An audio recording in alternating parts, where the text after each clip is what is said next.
Franck vous a fait un peu notre mouvement dans les détails. Moi, je vais vous parler un peu du fond politique de notre mouvement, parce que c'est quelque chose qui nous a marqué. On a quand même relativement l'habitude des luttes à la CGT cheminot.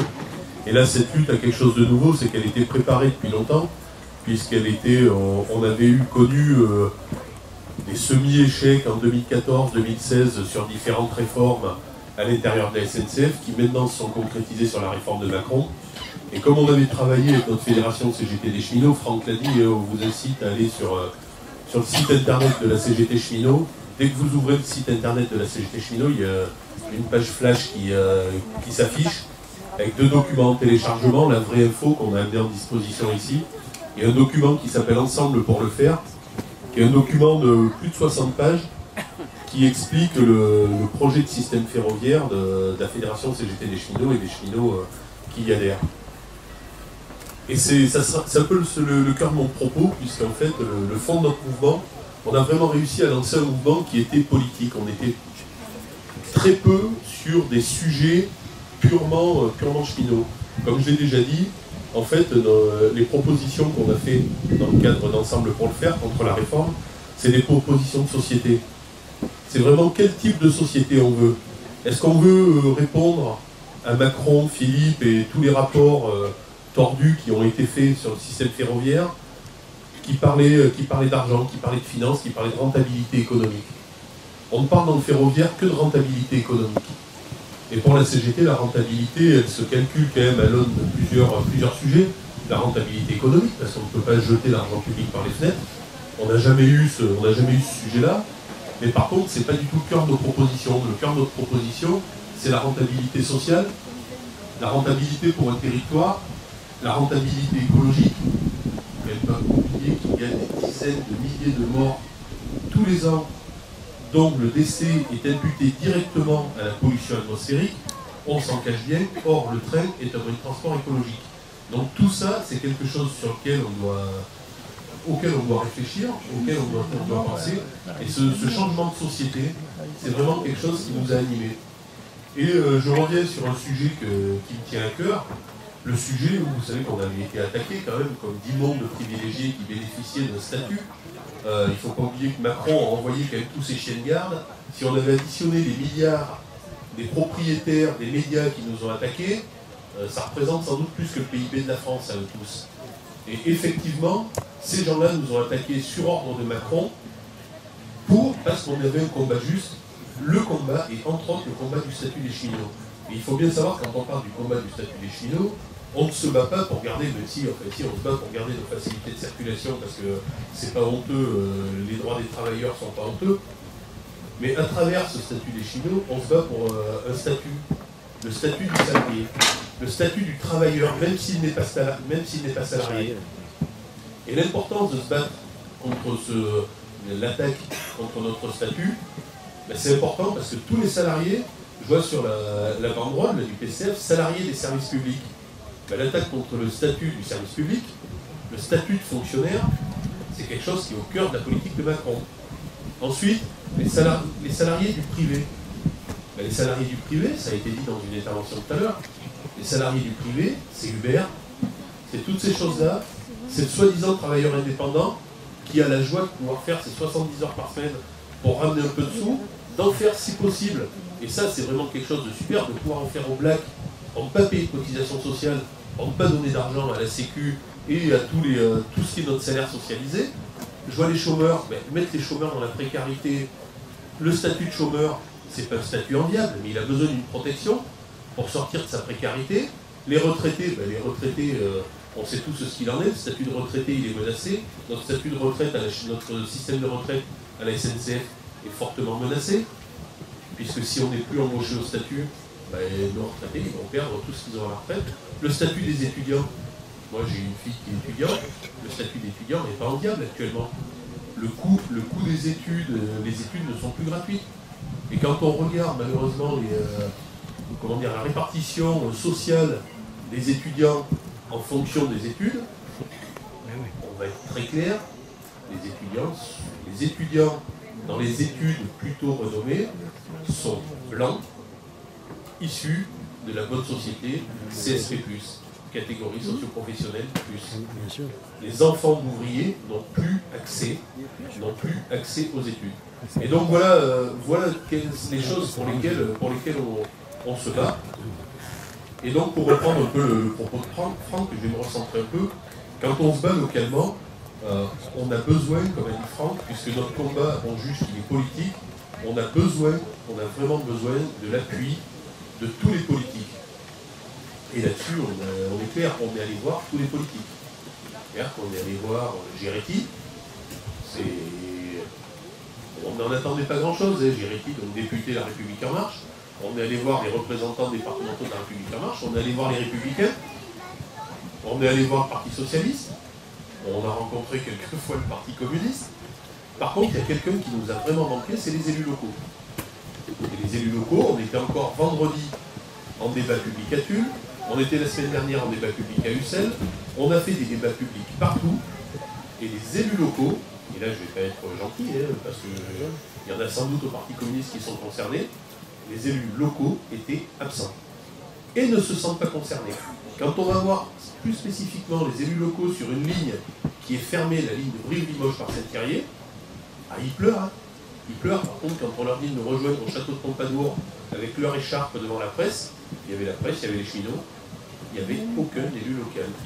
J'en ai discuté avec Patier, les Républicains, il me dit j'ai pas envie d'afficher avec la CGT. Je le comprends, je dirais que c'est pas sur lui qu'on comptait le plus, hein, conseiller régional des Républicains. Par contre, de voir absolument aucun élu local qui soit dans les majorités municipales ou l'opposition, c'est quelque chose qui nous a profondément déçus. Alors on espère quand même que ça va changer. Et on appelle tous les partis systématiquement dès qu'on fait quelque chose. Et on pense que c'est quelque chose qui est important d'avoir cet affichage-là. Et je vais finir mon propos sur une chose, c'est que malheureusement, le sujet du système ferroviaire, c'est un sujet d'abord, pour le Limousin, un sujet d'argent. Et un sujet d'utilisation de l'argent public. Alors pas un sujet de finances sales, mais un sujet d'utilisation de l'argent public. La première chose que je veux dire, c'est le camarade de la Caisse des dépôts, c'est que c'est bien, c'est quelque chose de public, la Caisse des dépôts, mais c'est le premier concurrent européen des services publics ferroviaires.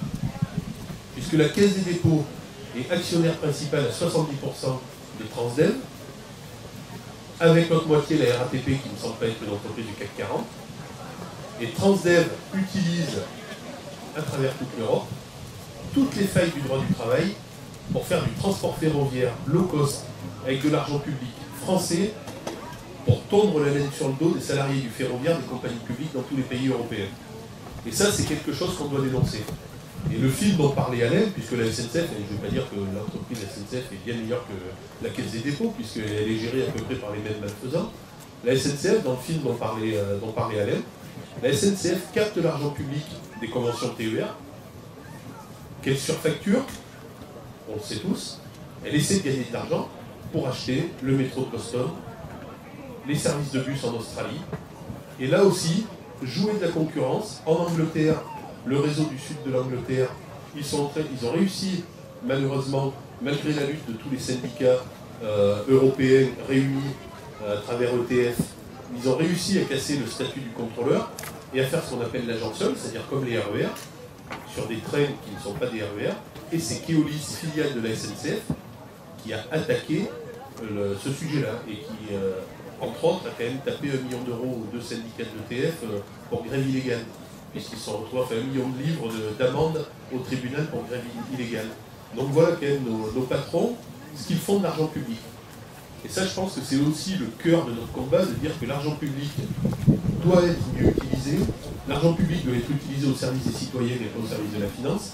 Et dans le ferroviaire, c'est actuellement notre gros sujet, c'est que l'argent public, il y en a. Le système ferroviaire est un système qui est cher, il ne faut pas dire. Par contre, regardons toute l'équation économique du système routier, regardons ce que l'utilisateur final paye, et regardons ce que la puissance publique a payé pour en faire un coup pas cher. Et je finirai sur un petit point qui me tient aussi beaucoup à cœur, puisqu'on est sur le système routier, c'est que la Fédération européenne de transport, EDF, a dénoncé quelque chose, et malheureusement, ça a été passé sous silence partout, comme souvent les informations émanant du milieu syndical ou de tout ce qui est un peu progressiste. par rapport à eux, ben, c'est que l'ensemble des députés européens, à l'exception, alors je ne sais pas comment s'appelle le groupe où appartient le PCF, à l'exception à l'exception de ce groupe-là, l'ensemble des députés européens, donc c'est pas l'Europe, c'est pas la Commission, c'est pas quelque chose de désincarné, c'est nos élus pour qui on a voté pour ou contre, mais pour lesquels on a participé à l'élection, qui ont voté l'autorisation de 180 heures de conduite pour les camionneurs transfrontaliers sur 3 semaines. C'est-à-dire que le gars, il a le droit de conduire 60 heures par semaine pendant 3 semaines pour pouvoir transporter des marchandises à travers l'Europe pour satisfaire le capitalisme qui va chercher et implanter ses usines là où les salariés sont les moins chers. Et c'est une question centrale, vraiment une question centrale de toute la politique économique, à notre avis européenne, c'est que le fait que le transport, il n'y ait pas de coût du transport, le transport soit gratuit, et c'est ce qu'ils veulent vers le transport ferroviaire en cassant les statuts des travailleurs du ferroviaire, le fait que le transport soit gratuit, c'est un service qu'on offre aux capitalistes pour aller faire du travail aux Polonais, c'est pas quelque chose pour les Polonais. Et si le Polonais avait le même salaire que le Français, et que le camion, le salarié, le conducteur de camion ou de train qui traverse l'Europe avait un salaire, des conditions sociales, le statut du salarié, tout ce qu'on demande, une protection sociale derrière, eh sans doute qu'on irait vers une économie beaucoup plus localisée, pas protectionniste mais plus localisée, et bien plus écologique que celle qu'on a. Et donc le transport, on est vraiment au cœur, le transport pas seulement ferroviaire, on est au cœur de tout ce système politique, et c'est pour ça qu'il est important, je pense, que tout le monde s'intéresse à tous les niveaux, local, régional, national, européen, au sujet du transport, qui est vraiment le nerf de la guerre de l'économie ultra-libérale. Donc moi je voulais vous remercier déjà pour l'invitation et pour la forme de cette discussion. Parce que ça change un peu. Il n'y a pas ceux qui savent et ceux qui viennent écouter. C'est plutôt le contraire et ça fait du bien. Je pense que c'est comme ça qu'il faut qu'on continue de travailler ensemble si on veut être capable de nous rassembler. Et puis il y avait une très grande diversité. Moi je vois beaucoup d'espoir dans ça justement, dans cette enceinte. Pas forcément dans les propos de tout le monde, mais dans le simple fait d'être là et de discuter de manière horizontale les uns avec les autres.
C'est ici le bonheur.